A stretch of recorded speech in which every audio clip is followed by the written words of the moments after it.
আমরা সর্বপ্রথম মহান রাব্বুল পাক আলামিনের দরবারে শুকরিয়া আদায় করি যে আল্লাহ তাআলা আমাদেরকে এই একটা দীর্ঘ পথ পরিক্রমায় আমাদেরকে আজকে সারা বাংলাদেশের মানুষ ধানের শীষে ভোট দিয়ে ধানের শীষের বিজয়কে নিশ্চিত করিয়েছেন সেই জন্য। আর এটা আসলে আমি শুরু থেকে বলছিলাম যে এই নির্বাচনের আয়োজক ছিল দেশের জনগণ, সুতরাং বিজয়টা তো অবশ্যই জনগণেরই বিজয় হয়েছে।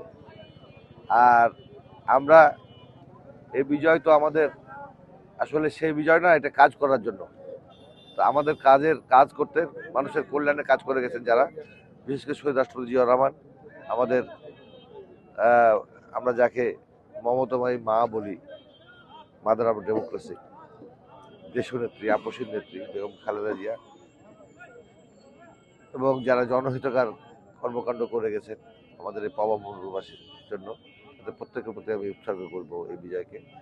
আর আসলে এটা আমার কাছে খুব গুরু দায়িত্ব মনে হচ্ছে, এই কারণে যে আমার পিছিয়ে পড়া জনগোষ্ঠী এতটা অবহেলিত, এতটা উদ্বেলিত, এবং এমনই তাদের এই যে গত নির্বাচনেও এই যে আমাদের অনেক নেতা আহত করেছে আইন শৃঙ্খলা রক্ষা বাহিনী, বাচ্চা ছেলেদেরকে কি ধরনের একটা করেছে।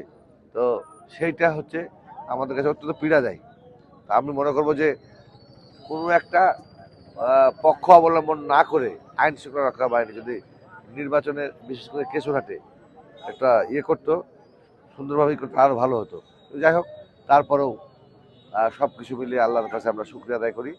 আর আমি কাজ করতে চাই দেশের জন্য, দেশের মানুষের জন্য কাজ, যেমন আমাদের নেতা তারেক রহমান করতে চান, আমরাও ঠিক কাজ করতে চাই। আমি আল্লাহ তাআলার কাছে এটুকুই বলবো যে ন্যায় ও নিষ্ঠার সঙ্গে যেন আমাদের কোনো দায়িত্ব যেগুলো আছে সেগুলো আমরা পালন করতে পারি।